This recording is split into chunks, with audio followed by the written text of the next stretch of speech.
মাছের ঝোল।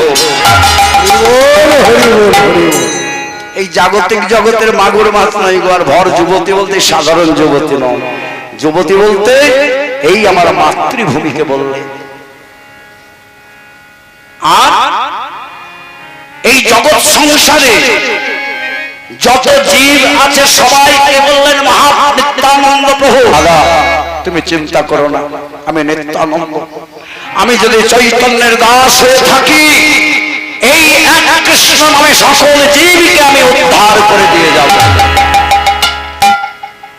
তাই তো গো, এমন নিতাইয়ের মতো করুণার ঠাকুর, এমন নিতাইয়ের মতো প্রেমের ঠাকুর আর জগতে হয় না।